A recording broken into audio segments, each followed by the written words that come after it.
ngayon, actually, gusto ko po sana na kayo yung mahuhula. Magpapaminigays po ako.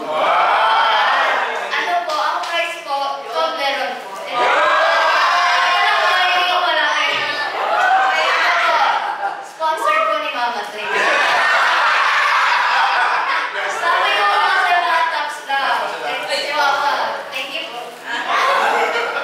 Ayan, so bago po tayo mag-start, syempre, kaya ano nga Christmas is the season of giving and sharing. Ayan, ako, yung first point muna natin, ibibigay ko na lang. Ayan. Our first, gifts that communicate God's word is evangelism. So, what is evangelism? Yan ang ability to communicate the good news. Yan. Yan pa lang, kasi syempre, pag unbeliever talaga, pag mag-share ka sa kanila ng good news, madalas, nabigil nila parang threatening, parang nakaka-intimidate daw, gano'n. So, gift siya kasi if kaya mo na mag-spread ng good news in a way na positive siya, na hindi natatakot yung tinuturuan mo, that itself is a gift, di ba? Kasi madali mo lang siya na-share. Yan. Mabilis lang po kasi yung extreme inspiration.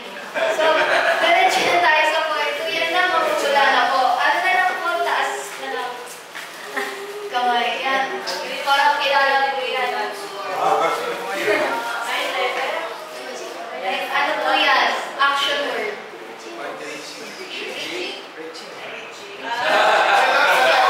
Isa lang.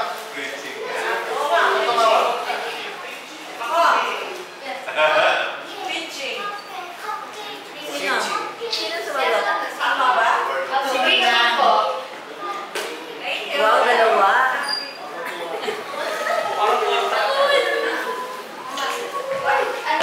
Yan, preaching po siya. Yan. Communicate God's word. Yan mga, parang kilala mo po yung mga yan.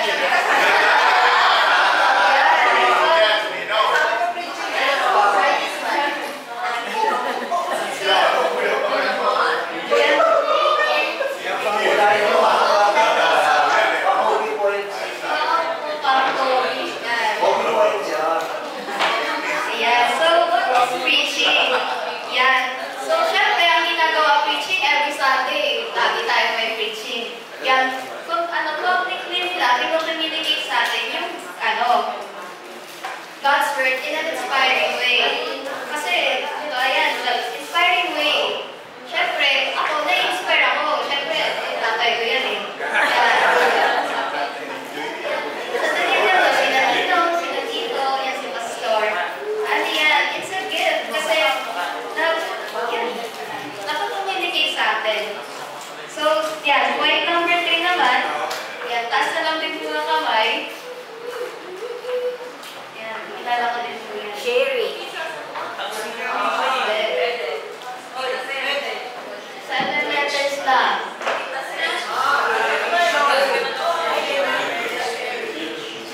Sherry. Hindi po Sherry.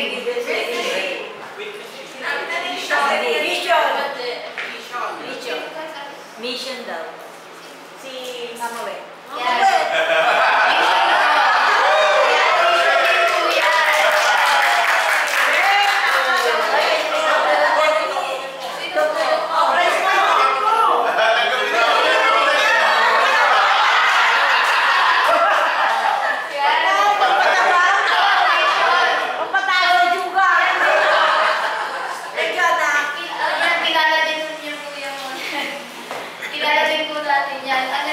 Uploaded by Ate A. Si Ate A po yung pictures niya. So, yan, mission po yan. So, mission is, syempre, nag-mission naman tayo sa church, alam natin ang mission. Yan, ito yung nag-aano tayo. Yung pag hindi natin talaga kilala yung sinishare natin.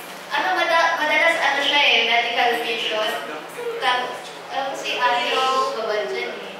So, ayan po. Yan, nag-a-adapt ka sa mga ibang kultura.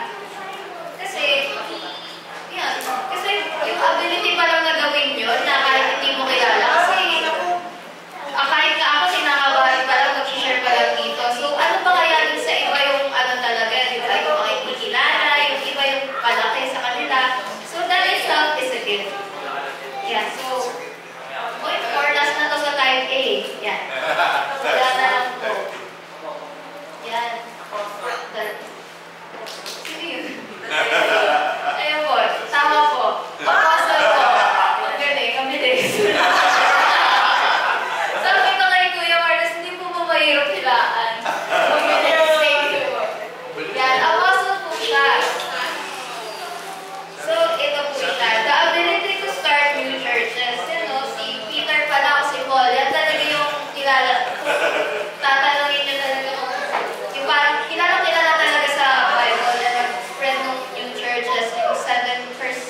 Kasi nakakapag-start sila ng churches and oversee their development. Yan. Parang si pastor, yung laging kwento sa akin yung mama na yung birthday ni daddy po ata yan. Tapos yan, doon daw po sila in-invite na mag-church dito. So, ayun po, yung makikita na kung dinun ka ng church, tapos, palaki ng palaki yung mga, nag-a-attend. So, ngayon, tapos na tayo sa type A. Type B naman tayo. So, ang type B ay gifts that educate God's Word. Yan. And kung kanina, communicate, ito naman, educate. Siyempre, magkaiba. Ang communicate, yun yung pa lang sa simula. Yun yung ma-reach mo yung mga ibang tao. Pero pag nasa educate naman tayo, yun yung pinag-aaralan mo talaga. Yung tatak talaga sa sarili mo. Yan. So, may gifts din na gano'n. So, katulad ng una, gusto ko na ayoko naman lahat papawalaan ko po. So, bibigay ko po yung una. Yan, discernment. Or parang other words, judgment siya. Yan. So, yan, distinguish right from wrong, truth from error. Yung tama sa mali. Truth from error parehas ng tama sa mali. So, ayan po. Hindi lang sa basta tama sa mali. Kasi madali lang sabihin kung ano yung tama sa mali. Siyempre, dapat may conclusion ka din kung anong gagawin mo dahil alam mo yun yung tama at mali. Tapos dapat nagbe-base ka in the Word of God. Yan. Ito ulit. Hulaan ulit. Ito po. Yan.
Tapos ngayon, syempre, gets ko na kung bakit ginagawa.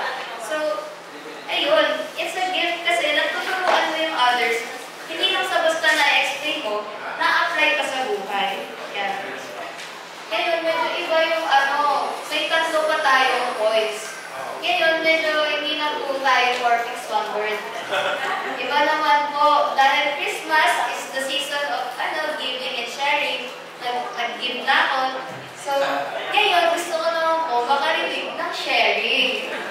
Ipapakita ko po sa inyo yung point, tapos taas na lang po yung kamay. Short explanation lang, kung sa tingin nyo yung ibig sabihin na, in context na gift siya, na nag-e-educate. Yan. So, first point po, yan, encouragement. Taas po ng kamay.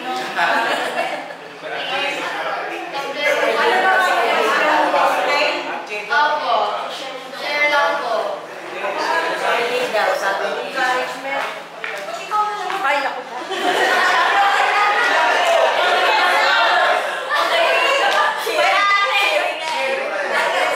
Sharing po. Basta naman.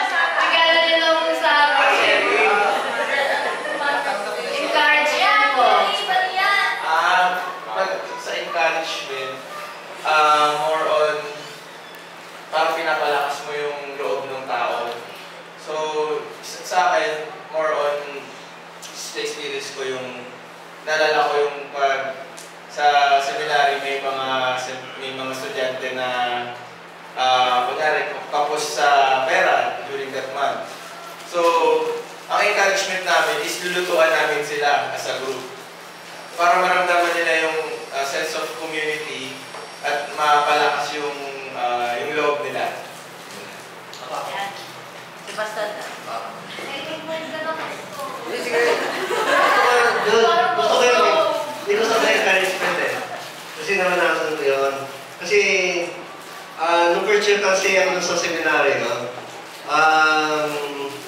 hindi pa kami ikuha ni Sister Nova, no? Magka-girlfriend, boyfriend, no? Actually, yung dati niyang boyfriend, ka-roommate ko. Nag-aaway sila.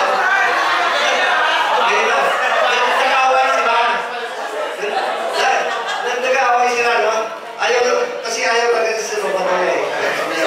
So, ngayon, depressed siya.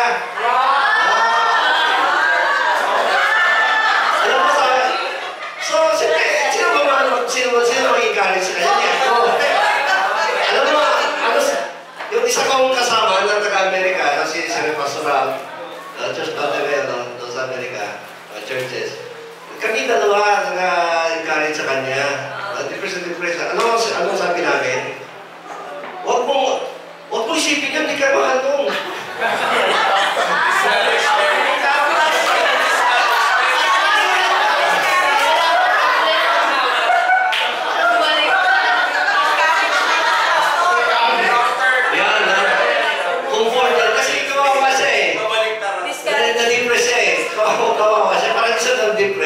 Sabi mo, huwag ka na parang ng iba. Gano'n, no? So, anyway, hindi ko naman alam na kami hindi pa nag-sister Nova. Pero, ewan ko lang. Sabi ng iba, baka naman ginawa mo para kasi mayroon ka interest. Kasi yung boyfriend pa ng iba sister Nova after that eh. Hindi pa ako na. Kaso, parang kami talaga ni Lord, so kami talaga. Wala tayo magawa eh. Yan ang courage ba yan?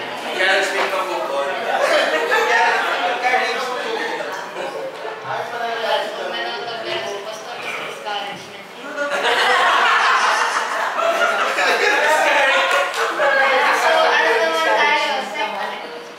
Ay, just not paano? Second point naman tayo. Yan, wisdom naman. So, Ate wisdom. Wisdom.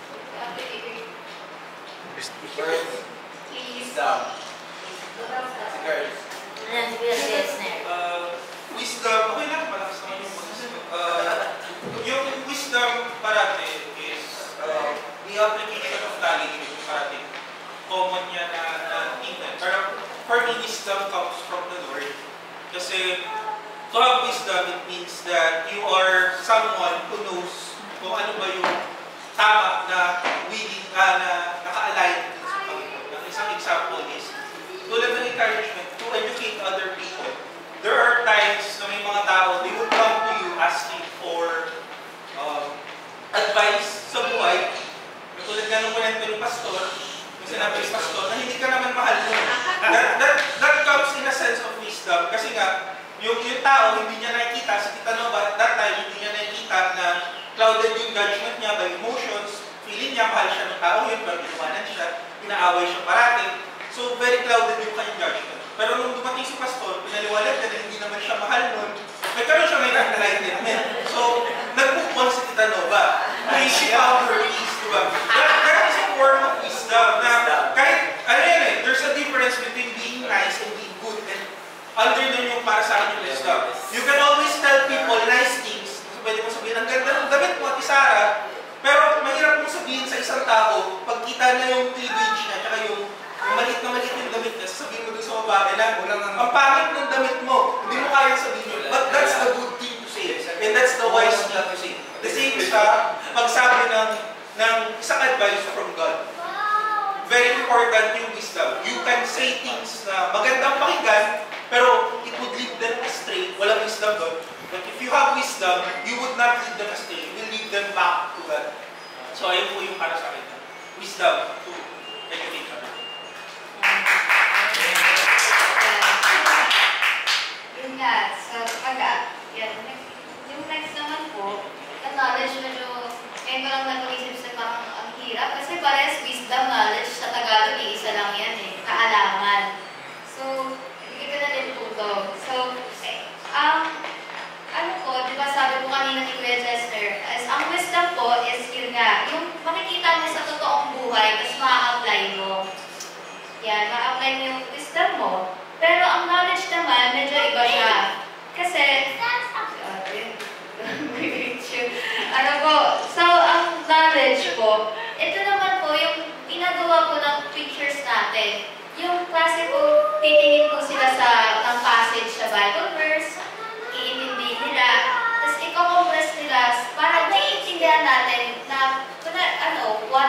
po, yung parang nalilive out lang nila yung important parts para mabigay sa atin. So, that is knowledge.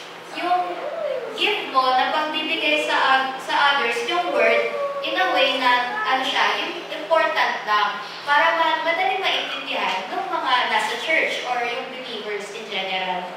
So,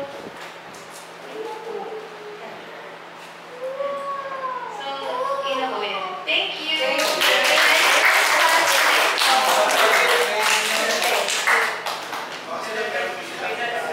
Baka po may gusto mo may pag-ando mo. Pwede naman po. Si Pastor. Okay, so, knowledge, wisdom, no? Doon sa wisdom, gusto ko i-point out na wisdom, no? Kasi si just there, sinabi niya, no, yung wisdom. No?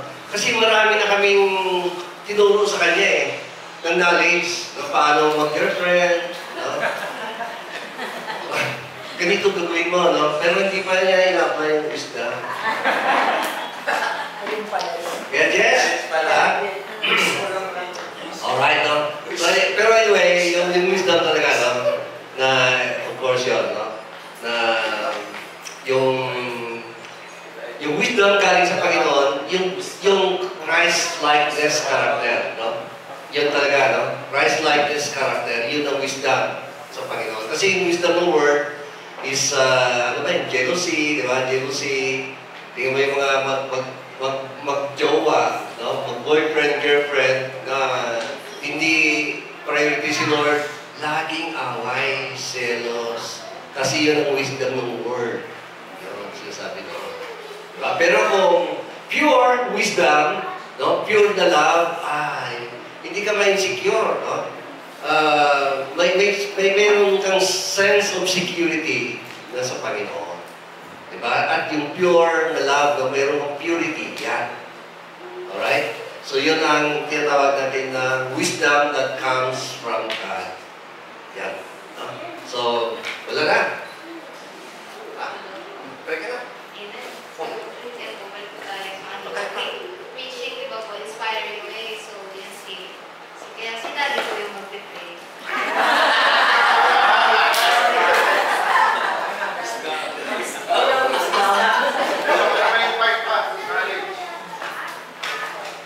Before tayo po ay manalangin, aming dakilang Diyos, salamat sa iyo sa pag-aaral ko natin ng iyong mga salita, yung Bible, Sunday School, Panginoon. Manalangin ko, Panginoon, na ito kami natutunan, Lord, ay may apply natin sa aming buhay para hindi lamang kami hearer of the word, but rather doer of your word. Lord, maraming salamat po, Panginoon.